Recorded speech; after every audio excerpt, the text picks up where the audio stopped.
আজকে দেখেন না যে 2.5 বছরের বাচ্চা কার্টুন ছাড়া তাকে খাওয়ানো যায় না। এটা বাস্তব, খাওয়ানো যায় না।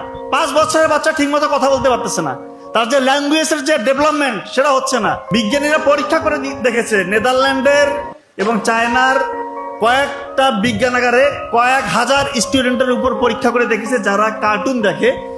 একটা পরীক্ষার নাম হচ্ছে ইইজি। এই পরীক্ষা করে দেখেছে যে ওই বাচ্চাদের ব্রেইনের যে সেল নিউরন, ওইটার স্ট্রাকচার, ওইটার কেমিস্ট্রি, ওইটার গঠনটাই চেঞ্জ হয়ে গিয়েছে।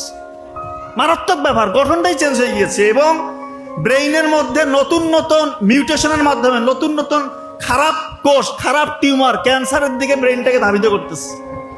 আজকে দেখেন না যে 2.5 বছরের বাচ্চা কার্টুন ছাড়া তাকে খাওয়ানো যায় না। এটা বাস্তব, খাওয়ানো যায় না। 5 বছরের বাচ্চা ঠিকমতো কথা বলতে পারতেছে না, তার যে ল্যাঙ্গুয়েজের যে ডেভেলপমেন্ট সেটা হচ্ছে না। সোশ্যাল ডেভেলপমেন্ট, কার সাথে কিরকম বিহেভ করতে হবে সেটা সে জানে না। কারণ আপনি ছোটবেলা থেকে মনে করতেছেন সে তো বাইরে যাচ্ছে না, কার্টুন দিয়ে রাখছেন। তার ব্রেইনের পুরো প্যাটার্ন, স্বাভাবিক যে প্যাটার্ন সেটা চেঞ্জ হয়ে গিয়েছে।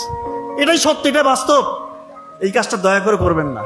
এখন আমরা দেখি যে বাচ্চাকে নিয়ে এসে 5 বছর হয়েছে ঠিকমতো কথা বলতে পারে না। তো যাই হোক, যে কথাটা আমি বলছি যে 5টা এরকম কাজ আছে, যে 5টা কাজ করলে পরে ইনশাল্লাহ আখিরাতেও কল্যাণ পাওয়া যাবে। আল্লাহ চাহে তোর বাই প্রোডাক্ট হিসেবে আমরা দুনিয়াতেও সফল হতে পারবো।